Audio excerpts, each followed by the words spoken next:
भगवान की प्रसादी माला सौभाग्य से मिल जाए तो उसका बहुत अधिक आदर करना चाहिए।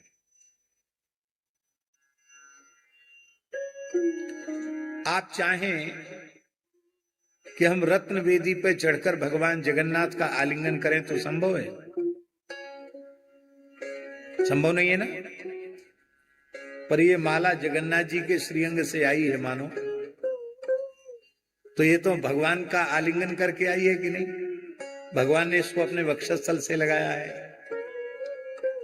तो भगवान की माला हमको मिल गई, मानो माला के रूप में भगवान ने अपने श्रीअंग का आलिंगन हमको प्रदान कर दिया।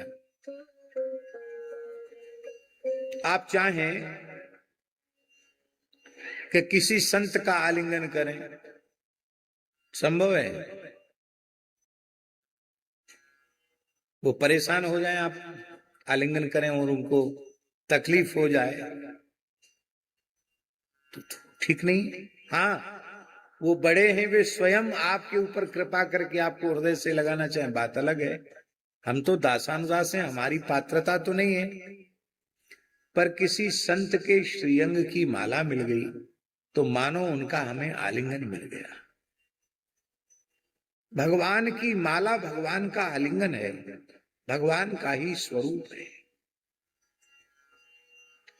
इसलिए अमनिया माला कभी धारण नहीं करनी चाहिए, भगवान को निवेदित करके तभी माला ग्रहण करनी चाहिए।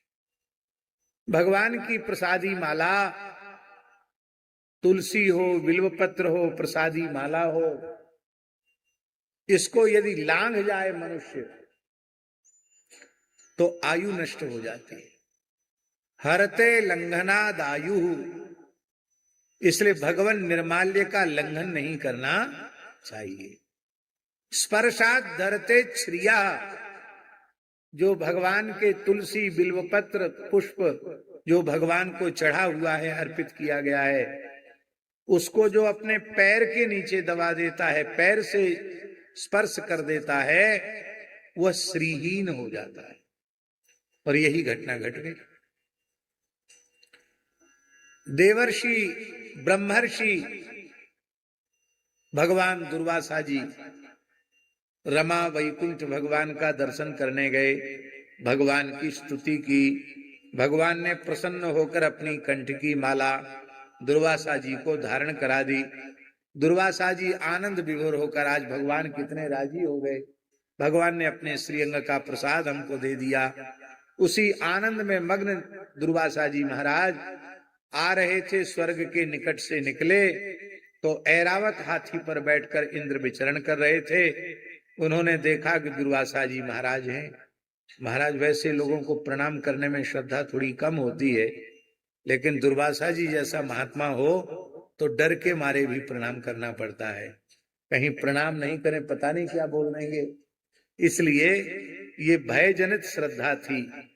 तो उसने ऐरावत से उतरकर देवराज इंद्र ने महर्षि दुर्वासा के चरणों में प्रणाम किया।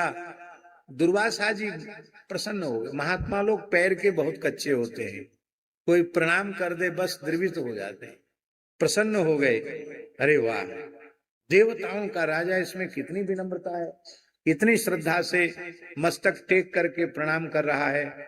तब उन्होंने सोचा इसको क्या दें, तो भगवान ने जो प्रसादी माला दी थी वही माला इंद्र के गले में डाल दी। बड़े लोग ऐसे होते हैं, माला उनको दो तो माला को ऐसे या तो हाथ में लपेट लेंगे या कंधे पर डाल लेंगे, और नहीं तो अपनी गाड़ी में सजा देंगे।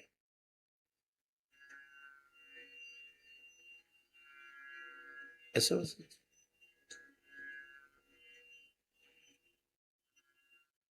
इंद्र ने माला उतारी और ऐरावत के माथे पर सजा दी।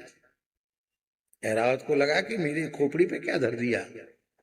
उसने सूंड से माला, हाथी का स्वभाव, उसने सूंड से माला उठाई, नीचे पटक दी, पैर से रौंद दी।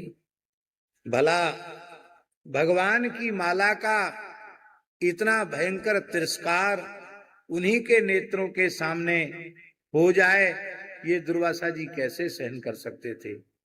क्रोध में तिलमिला उठे, अरे दुष्ट इंद्र, जिस श्रीमत में अंधा होकर के तूने भगवान की प्रसादी माला का तिरस्कार किया है, वह तेरी स्वर्ग लक्ष्मी क्षीर सिंधु में डूब जाए। अब तो ये थर थर कांपने लगे, बोले महाराज क्षमा करो। दुर्वासा जी बोले बस यही शब्द हमारे शब्दकोश में नहीं है, क्षमा शब्द, जो किया उसका परिणाम भोगो। दुर्वासा जी अंतर्धान हो गए और उसी समय स्वर्ग की संपत्ति समुद्र में चली गई। चंद्रमा पहले से था, पर चंद्रमा क्षीर सिंधु में चला गया, कल्पवृक्ष चला गया, अप्सराएं चली गई, स्वर्ग लक्ष्मी चली गई, सब श्रीहीन हो गया। स्वर्ग का श्रीहीन होने का अर्थ है त्रिभुवन श्रीहीन हो गया। त्रिभुवन श्रीहीन, ये मणि आदि भी सब पहले से ही विद्यमान है, पर ये यही लक्ष्मी है, ये समुद्र में डूब गई लक्ष्मी। तब देवता कमजोर हो गए, श्रीहीन हो गए। इसका आशय समझे महाराज जी? इसका आशय यह है, हमारी लाडली स्वामिनी श्री जी की कृपा कटाक्ष जिस जी पर पड़ता है वही बलिष्ठ होता है। जिससे हमारी श्री जी नजर फेर लेती है, वो देवता ही क्यों ना हो, वो बलहीन हो जाता है। आज लक्ष्मी जी ने नजर फेर ली, क्योंकि भगवान की प्रसादी का तिरस्कार किया गया है इंद्र के द्वारा। आज देवता श्रीहीन हो गए और देवलोक पर दैत्यों का अधिकार हो गया। देवता ब्रह्मा जी के पास गए, ब्रह्मा जी उनको लेकर भगवान के पास गए, भगवान से प्रार्थना की, महाराज क्या करें? बोले तुम्हारी लक्ष्मी चली गई है समुद्र में, इसलिए समुद्र का मंथन करो, अमृत की प्राप्ति होगी और उस अमृत को पीकर तुम बलवान हो जाओगे। भगवान ने सारी बात बता दी। कहा कैसे करें? समुद्र मंथन का कार्य कठिन है। बोले अरयो पी संदेहा, मौका पड़ने पर अपने दुश्मनों से भी संधि कर लेनी चाहिए। कैसे? तो भगवान ने उपदेश दिया अहिमूसक वत। पर इस कथा को सुन के आप लोग इसका अनुकरण मत करने लग जाना। ये अहिमूसक वत जो उदाहरण है, ये भगवान ने राजनीति कूटनीति का उपदेश किया है, ये साधु नीति नहीं है। सज्जन पुरुषों की नीति तो ये है, भले ही उनके साथ कोई कितना भी अपकार क्यों न करे, वह किसी प्राणी का अपकार नहीं करते हैं, वे सबके कल्याण की कामना करते हैं, वे अजात शत्रु होते हैं। इसलिए भगवान के भक्त के लिए ये नकल की चीज नहीं है। ये देवताओं ने पूछा तो भगवान ने उनको बता दिया।